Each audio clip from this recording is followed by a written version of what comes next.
We have now been using the Woodstock Soapstone Ideal Steel wood stove for 4 heating seasons and have burned about 20 cord of firewood through it, mixed hardwoods.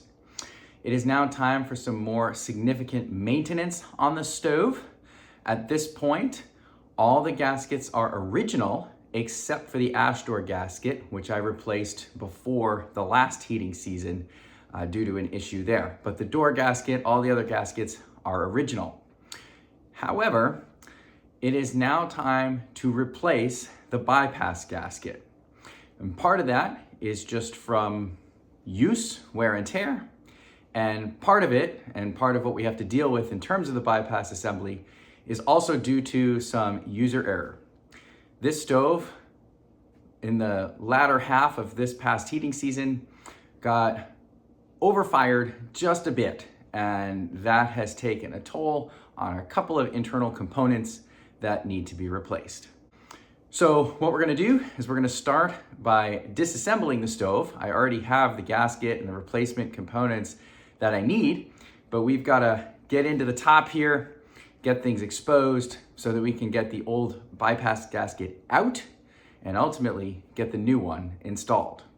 As hybrid and catalytic stoves go, this one is nice and easy to access. Just take the helping hand tool, comes with the stove. We take that top center burner off. Then we're able to simply lift the top lid for access inside. Right now, the bypass is closed. This piece that we're looking at here, resting on top, is what Woodstock calls the radiator. This just lifts out. But what I want to show you is if we raise the bypass lever, this opens up and there is the bypass. So smoke can pass by the catalyst, which is under there.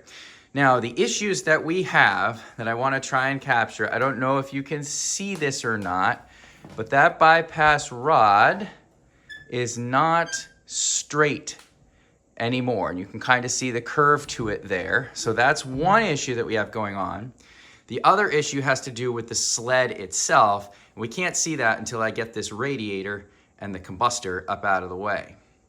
All right, so with the bypass closed, we got these 2 holes in here, and I kind of grip with a finger and my thumb, and then you slide and lift the front up, slide the back out, we can lift this piece right out. And it is actually relatively heavy. So, set that down, and then underneath that, right here, we have the catalytic combustor. So I can just lift that out, and then I can set that aside. The next thing to deal with is this plate in here, which is called the sled. And I actually had to get a replacement sled, and I'll see if I can show you why. Right here, it's actually curved. It's arching a bit, and it's not sealing on the gasket right there.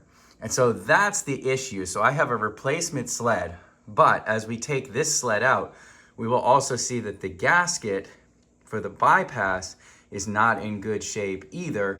So we'll get the sled out, then we'll look at the gasket, and then we have to proceed with the disassembly. As with the radiator, this is not difficult to take out. We can lift it up off of the rod and swing the rod kind of out of the way. And once we do that, if we lift up and slide forward, the sled will come right out of the stove, and we can then set it aside. Setting the sled here, this is the leading edge. It's a little bit easier to see the crown here, the warp in the steel. That's from taking just a bit too much heat when this was briefly overfired.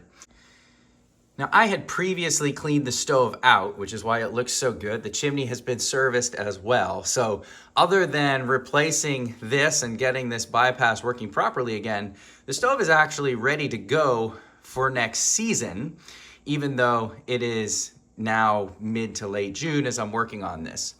So you can see the issue here with this gasket being deteriorated. Still in decent shape there in the back and not too bad up this side or across the front. But this edge here, this is shot. That is totally deteriorating, and that's why we need to deal with this. Now this gasket is a tricky one. So we've got a retainer here, which wraps around, and then there's a retainer in the back as well that's clamping this down. It's a little hard to see, but you can see the separation or the split right here. Now a lot of these are screwed in from underneath, but we've got a little shield here. All right, and so the little shield has to come out for access to the screws underneath. And then similar thing, there's a set of screws here in the front that need access as well. Before we get into the firebox, we're gonna take out the bypass rod. On this end, it just lifts out, no problem. However, on the other end, we've got the handle, which is right through the body of the stove. Inside here, the lever mechanism has a set screw such that the handle can slide out, and that's an 1/8 of an inch Allen head screw. So I need to undo that, slide the handle out, and then we can lift out the rod. As you might imagine, trying to loosen a screw after it's been taking heat in a wood stove for 4 years is not the easiest thing to do. This is also a bit of a tight space to work. A long T-handled wrench might be better. Do I have this? Oh good, I got it loose enough to do it this way. You can see by how long that is, it actually threads through rather than just clamping on the outer handle. Now we gotta separate this. Just kind of wiggling the outer handle back and forth. And there we go. So we should be able to just lift this guy out. All right. Next, we need to go inside the firebox so that we can see up where all those screws are. But in order to get in here, these andirons are in the way. We can remove those. There's a little catch latch right here that I can reach around and lift up with my finger. When I do that, I can lift up this left side of the andiron assembly, and then I can slide the right side out of the little hole that's holding it. Now, I'm gonna just set this back here in the back of the firebox for now, because I think that should be sufficiently out of the way. So I pointed out this shield piece already, which is covering up where the screws are on that gasket retainer. So this is from the top of the stove. Coming down below, looking in the loading door from beneath, looking up, that there is that same piece. This is just the latch for the smoke deflector shield. We're interested in removing both of those little shields up there. And if I get the camera back in the firebox, you can see the nuts up there on top. Those are also on that gasket retainer that comes across the front.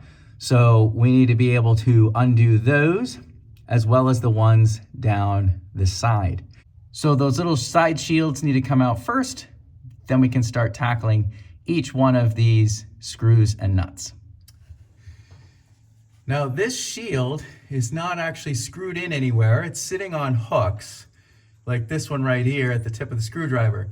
There's a little tab here, and if I can bend this little tab down, I should be able to slide the whole part forward and get it off of the hooks that it's sitting on.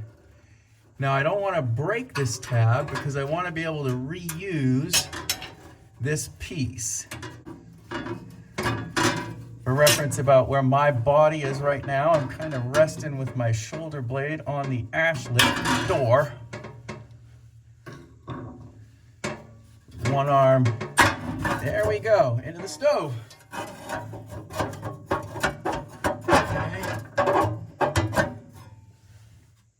think I'm gonna attempt to get the gasket out without fully removing the shield from the stove, but just having it set down. So let me get the other one set down and see if we can proceed. So now that this shield is lowered, I can get my finger under there. There's a screw here and there's another one there, and I can actually feel the hex head on the back side.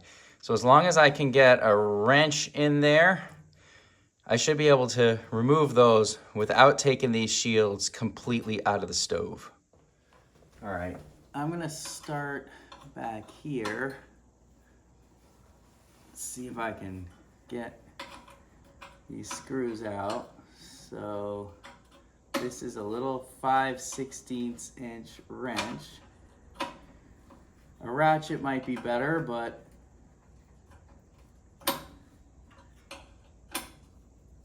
didn't really fit in here comfortably.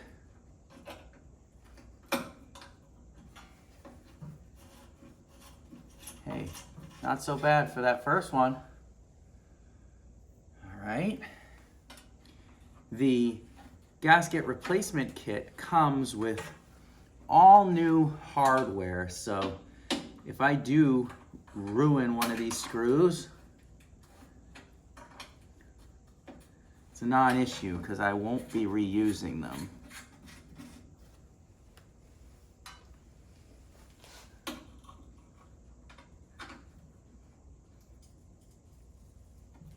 Oh.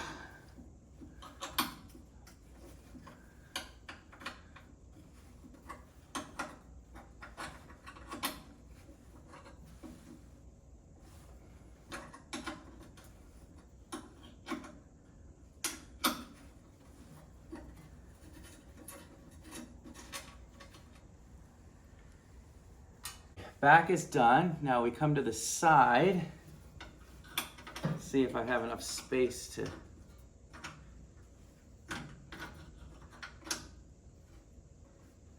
just kind of have to do things by feel.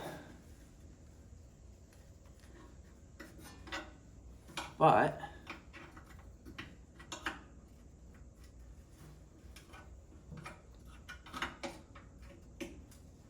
with some patience here, I'm getting it.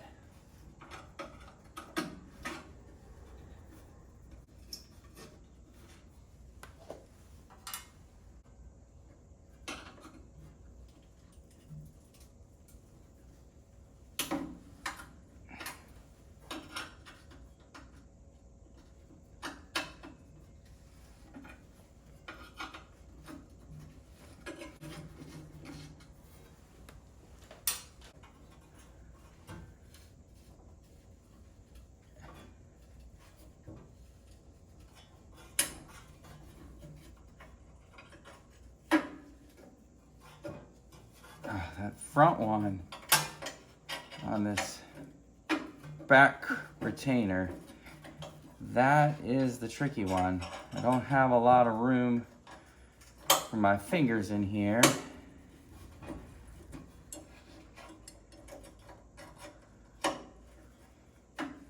Because I left those shields, but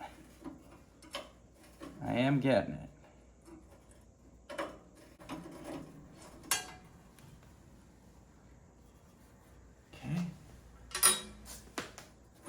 So that retainer is free.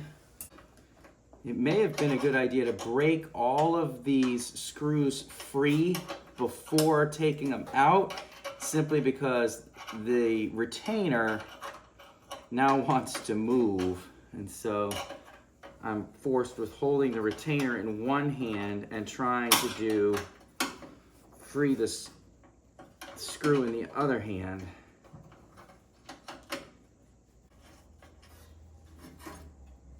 All right, there's the other one of these rear retainers. Now we got to do the front. So in the front here, the underside has the nuts, and up here, best I can tell, this is actually a 3/32 Allen head screw. So I'm gonna see what happens if I just try and undo the nuts with the wrench. If they come free, then we'll have to see about undoing the top. I'm not sure if it's just the nut that's holding it or if this is actually threaded into the stove itself. I'm hoping it's the nut that's holding it so that I can free it up if I get the nuts off. There's not enough room to get my ratchet up in here, but I'm hoping, well, I'm getting the nut anyway.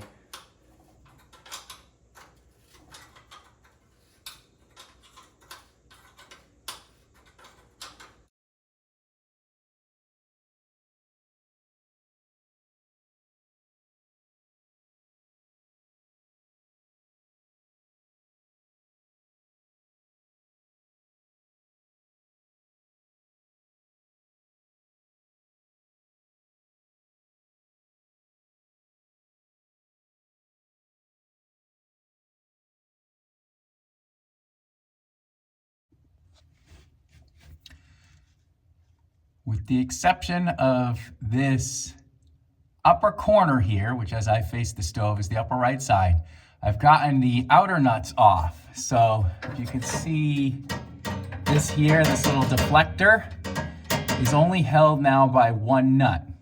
Behind that, there's another set of nuts on those set screws.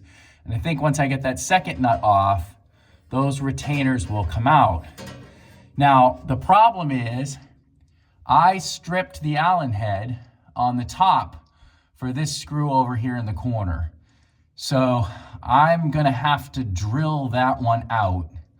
I don't really see a way around that. And I've got to do that before I can get the shield down so that I can get on those other nuts to be able to remove those retainers. I ended up fiddling with this some more off camera and actually got it out, but not the way I thought. Rather than kind of undoing the nut, what I actually did was continue threading this in, and I actually did that by using the nut. Since the nut's frozen on here, I was able to turn the entire screw and it screwed itself through the retainer, and I actually pulled it out through the bottom. This one I backed out this way. So what's nice about that is for the remaining screws, if they spin, I can actually screw them in, get the retainer out, and drop the screw down rather than having to fuss with the nut. So you can actually do this by choosing the path of least resistance. If the nut moves, great, you can undo the nut. And if the nut doesn't move, but you can move the Allen screw in the retainer, you can screw it in and you'll still be able to get this out. Now that I have this piece of shielding, this is a piece of stainless that goes up under here protecting the other screws. Now that this shielding is out, since there's two nuts there, I should be able to put a wrench on each side and get that free. So next step is to work on the remaining screws here to free the gasket retainer. So this one does wiggle in here. So if we just spin the nut, what'll happen is I don't have to free this nut from that screw. I can just essentially screw it down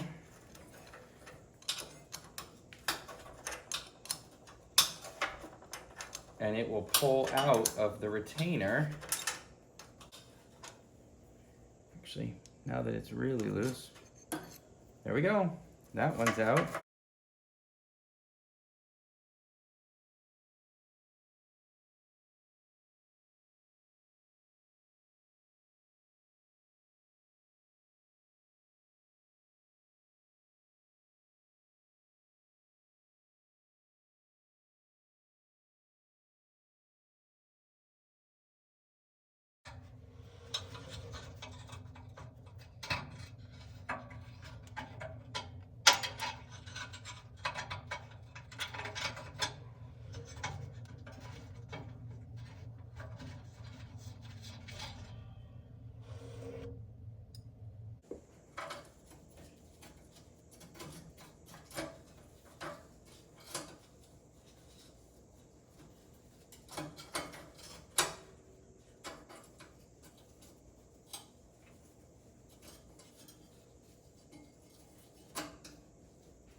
Well, here it is.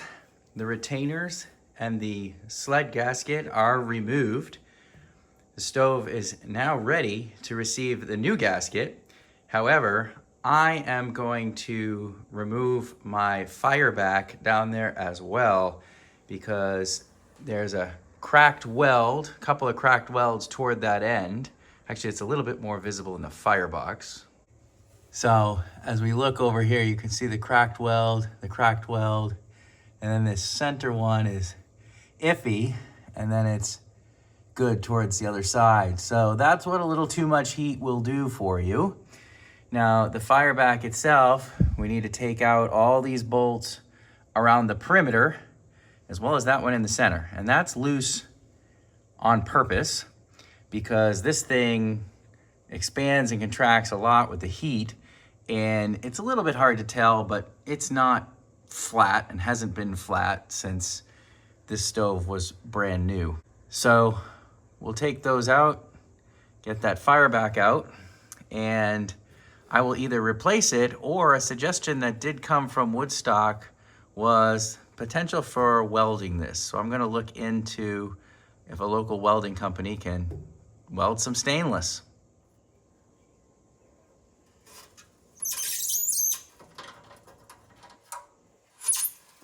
These are just 7/16 heads, and you should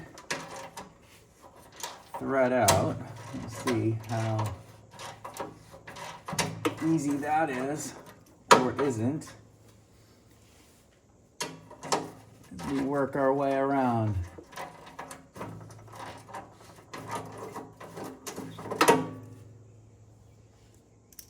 Well, that's one.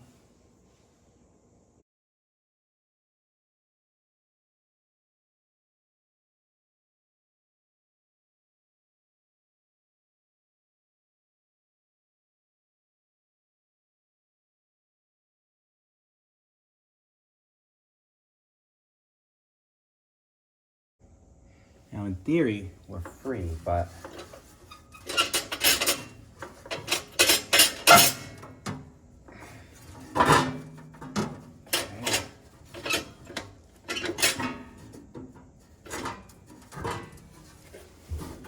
we got some wiggle in the back. Okay, there it comes. And down it comes. Okay, so here's the fireback out on the floor. There is actually a gasket that goes around it and mates up to the frame up top here, because the secondary air comes in to that chamber and enters the firebox through these holes. So that gasket makes sure that that air can't escape around the perimeter. Now my issue is right here. You can see the separation. This is just the front nose on this, which kind of deflects the pathway of the smoke. It's definitely separated there. And I flip this up. You can see that separation here on the other side as well. So I will contact Woodstock about this and just see if it makes sense to get this welded back on, or just replace this with brand new so I can start with a flat piece, get those gaskets in there without this having to deal with the fact that there's some warpage to this, which I don't know how well you can see that, but there's just some warping from heat exposure over time. Looking inside the stove, I gotta say, other than the leading edge or nose on that fireback, everything is in good shape. So despite this taking some serious heat in that Overfire, we're still looking good. Coming up over the top, I haven't seen any other issues having got my head in there and poked all around. Now that it is all apart, as I look down into the stove, I think the easiest way to put that sled gasket in is going to be to do it now with the fireback and those little side shields completely out. I have laid out the new gasket retainer on the table in the configuration that it goes. The hardware is up here. We have these threaded screws. These are the Allen screws that go up here along the front, and then all of these screws were the ones that were up from the bottom for the back retainer. So what I need to do is take the front piece and screw all of these in such that the head is flush. So I will do that.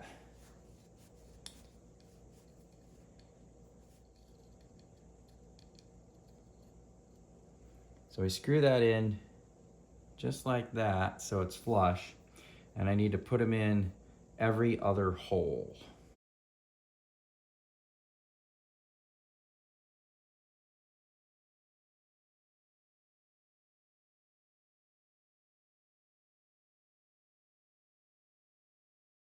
Now I'm working from a draft set of instructions that Woodstock Soapstone sent me for doing this, which indicate you need to take this gasket, fold it in half, which I have done, and then mark the midpoint with a marker. Now fortunately I've also got a crease here.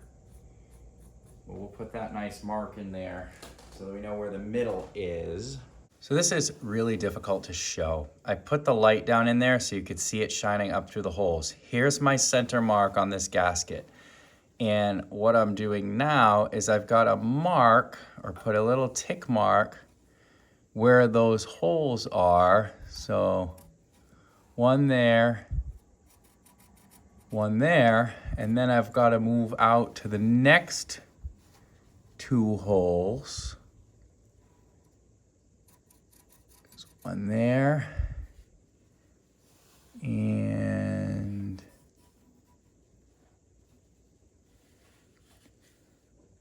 here. So I've now got the gasket back on the table. Here's my center mark, and what I need to do with each of these other tick marks is make a little triangular notch so that this gasket will be able to slide in, and the notch will accommodate the screws. So you don't want to cut up to where the stitching is according to the directions document that I have. So I'm using this utility knife, and I'm going to start kind of on the outside of that stitching. And I'm cutting through the gasket. And this is a brand new blade. Okay. I'm going to call that a sufficient notch there. All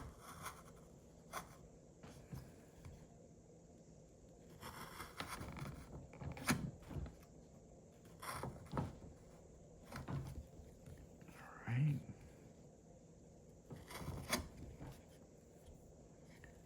It's kind of tricky when you get these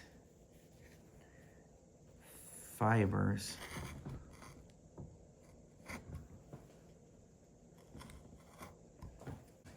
Not the prettiest, but I got two notches there. I'm gonna go ahead and do the other two. I have the gasket laid back in the stove. It's lined up on the center line, and my notches are aligned with the holes.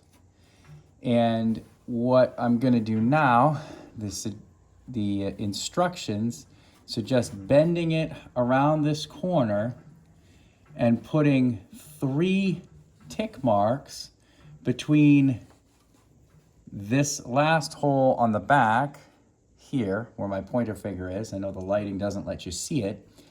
And this first hole here on the side, where my other pointer finger is. I think the idea is if you notch that out, it will actually let this bend around this corner a little bit easier.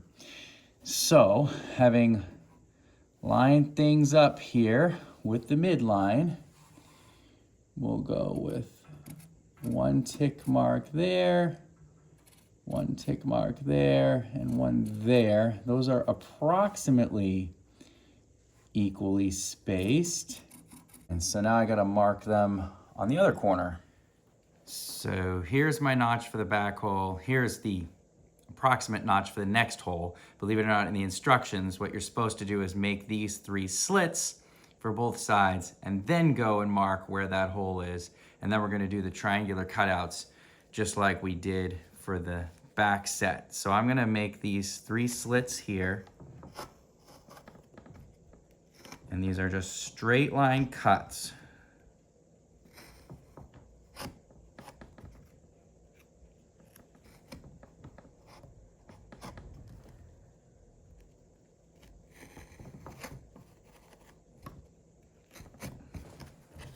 So that's that one. I'll do the other corner. We'll lay it back in the stove, get a final mark on where that hole is. Next, we get the retainers over here in the stove, and we're just gonna get these back screws started. We don't want to tighten them down. So we're gonna put in just couple of threads worth. And what the instructions say is by doing this, we'll be able to work the back of the gasket in under the retainer. There's one.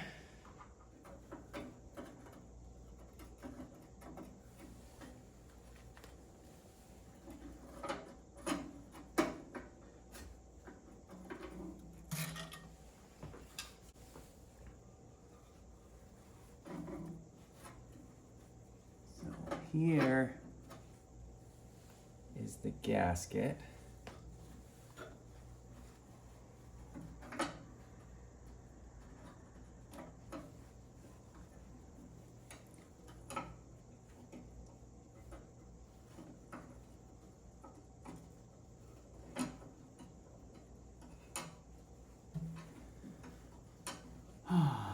Well, I think that's a good suggestion about leaving it loose, but I'm not sure that it's actually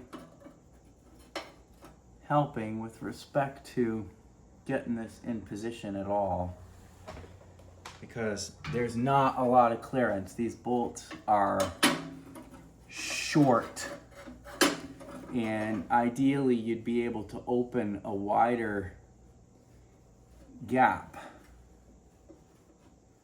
to get this gasket in there.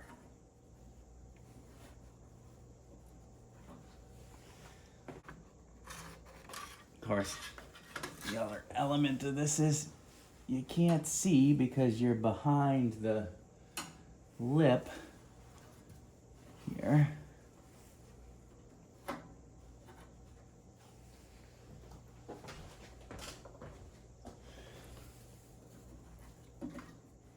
Does seem to have slid under the retainer here on the left. I am not yet having that same luck on the right.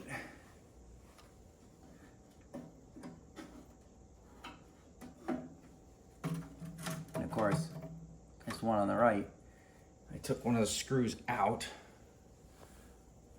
Be a mistake. Let's see.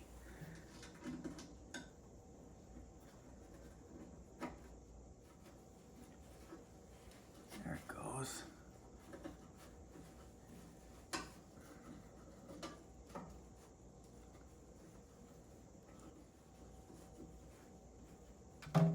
Okay, now that it's worked in around the back here, we can start the next screw. Again, we just want to get it started. So on the one hand, I know why these screws are not longer, because you don't want them sticking up and interfering with the operation of the bypass sled. On the other hand, if they were a little bit longer, it would be easier to get them started coming up from the bottom.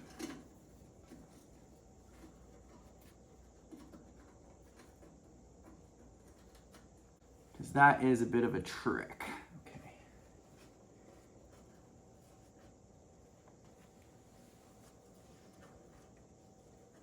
All right. So now that we're in here, I'm gonna mark where these last two holes are, and we're supposed to put those same cuts, a triangular cut here. I'm gonna have to do that working with this in the stove now because the gasket's in there. So that's gonna be a little bit harder. Put my wood block in here like this, and then work with my utility knife over here on the side.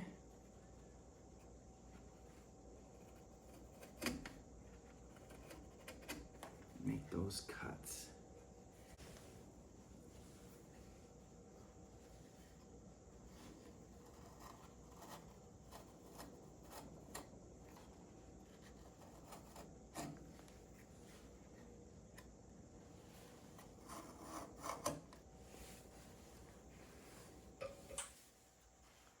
All right, so let's tuck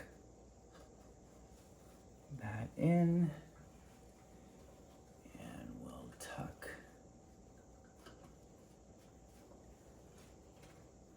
That in, and we can tighten her up.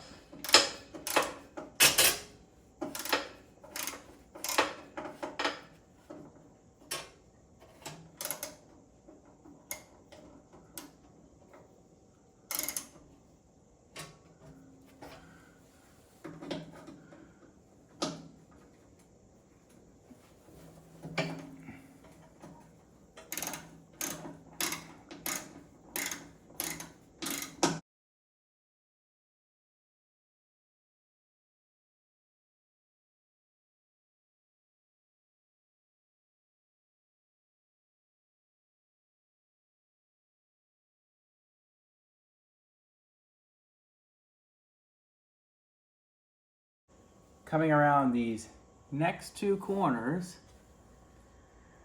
I'm going to do the same thing that was done in the back. So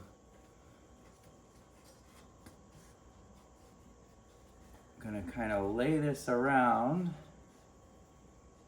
but I'm going to put my tick marks in.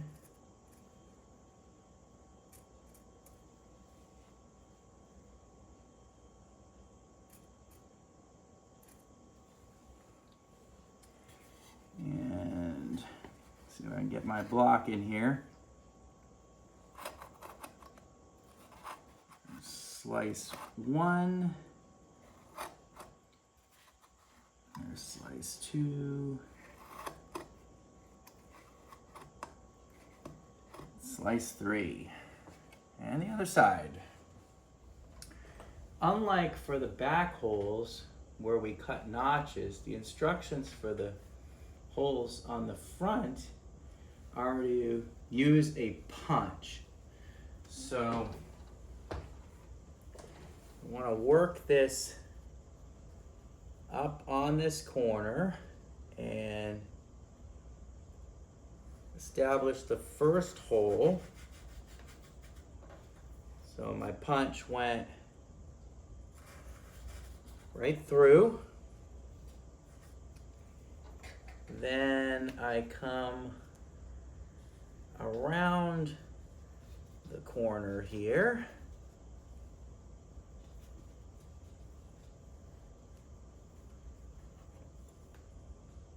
And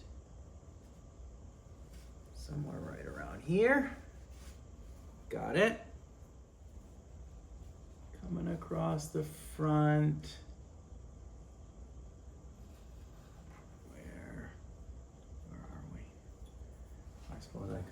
go up from below.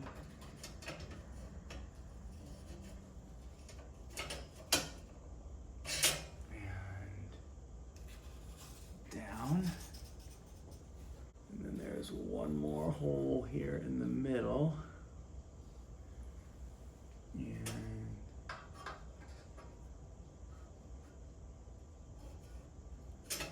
mark my punch up. And work it down. Okay. Now we take this retainer and we're going to have the screws, which are through. Those need to go through the punched holes in the gasket into the holes below. I think the best approach is to probably push the screws through the punched holes on the gasket. Going in, and there it goes. All right.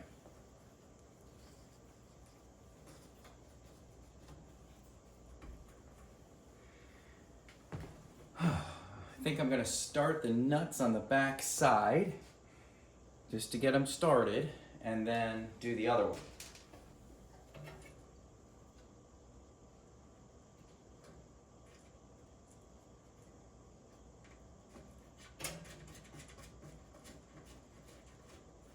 We'll go finger tight for now.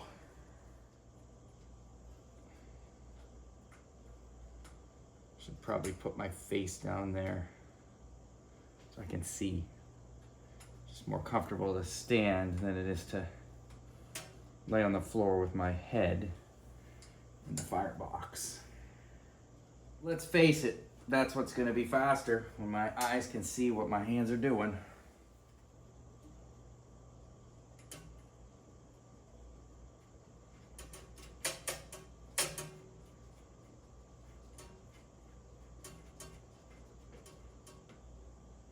All right, all the nuts on this side are started. Now I'll do the same with the other side. I'm gonna pull that piece of gasket out of the way. We don't cut that until the very end.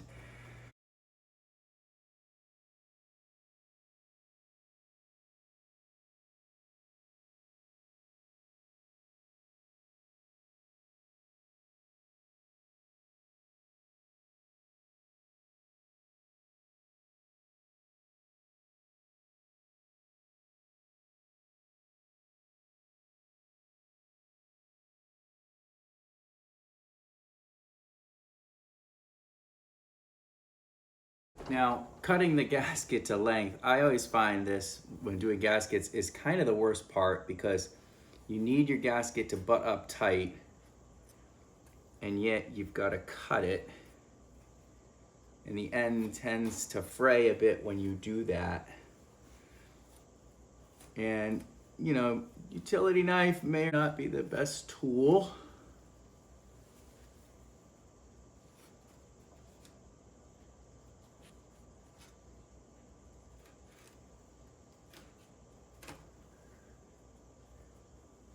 That's one side cut.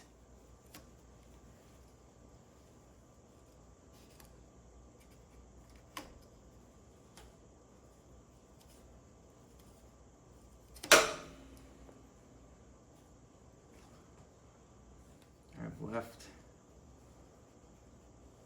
a little bit extra there, and that's probably good. So what I'm going to do now is go through and tighten up all the nuts on the back of these. And to do that, I am going to have to put an Allen key in the top to prevent it from unthreading as I tighten from the bottom. Once that's done, I'll be able to take another set of nuts and put that stainless shield piece on and put those side shields back up.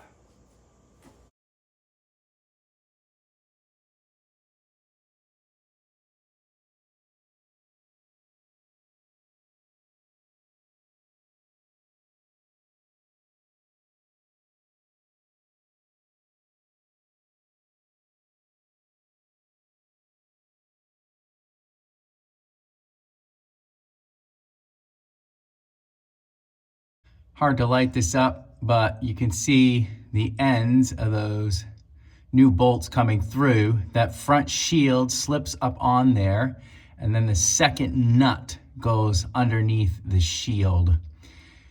So there's no way I'm gonna be able to film that process. What I'm gonna do is lay on my back with my head in the firebox, put that piece up, put those nuts on, and then snug them up. With the front shield in place, it's now time to go for the side shields here. And this needs to get up on those hooks.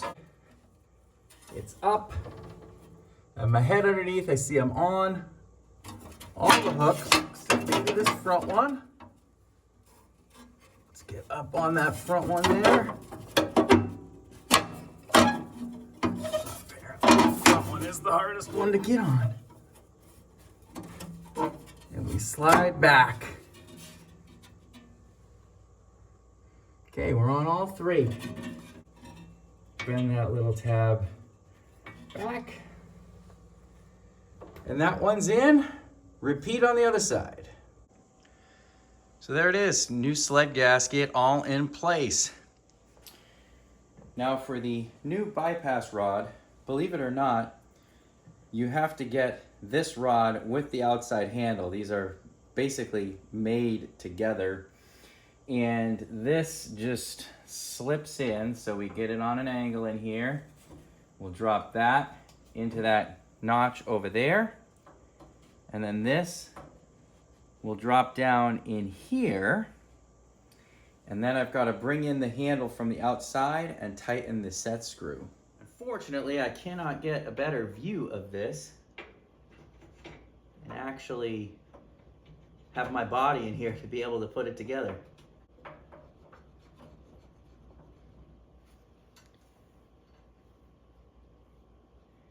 I'm just trying to feel for the hole,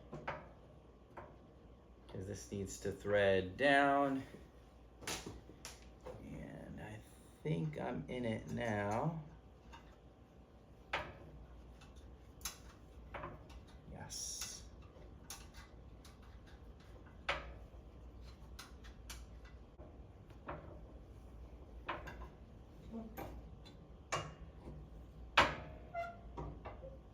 Now I've got the new sled to put in here. So I'm gonna move the rod out of the way for now. And we'll set this bypass sled in. We'll bring the rod up, set the sled onto it. Okay, seems pretty good. And then the radiator. And the reason I want to put this radiator in here is because this is the heavy part, so I'll see if we've got a good fit, because this will really give me a feel for things. There we go. Yeah, that's what it is. That gasket just needs to squish down a little bit. That feels good. Seems to be working nice. So here it is from another angle. Pulls right in. All seems to ride smooth. And if I look at that, it looks like it's coming down nice and flush and tight there. All right, so the new bypass gasket is in, the new sled is in, the new bypass control rod is in. What I haven't dealt with yet to completion is that fireback piece. So I will have to take the sled back out to ultimately put the fireback back in the stove.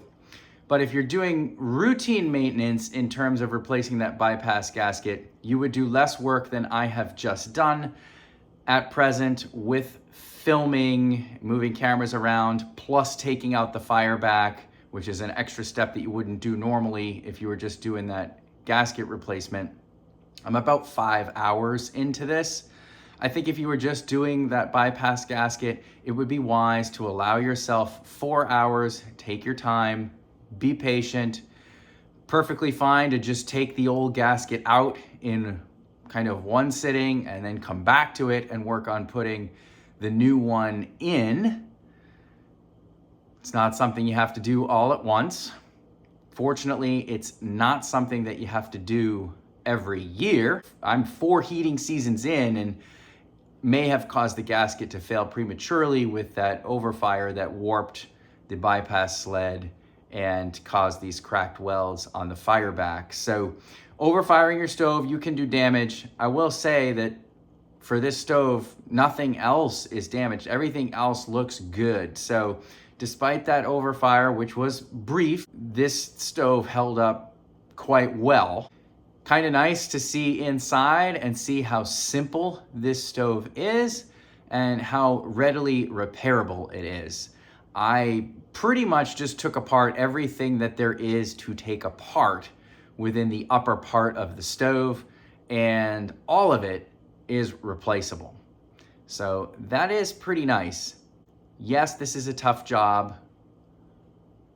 Hardest piece of maintenance there is for this stove, but it's doable. And if you're only doing it every 4-5 years or so, that's not awful, especially given the price of this stove compared to some of the competition.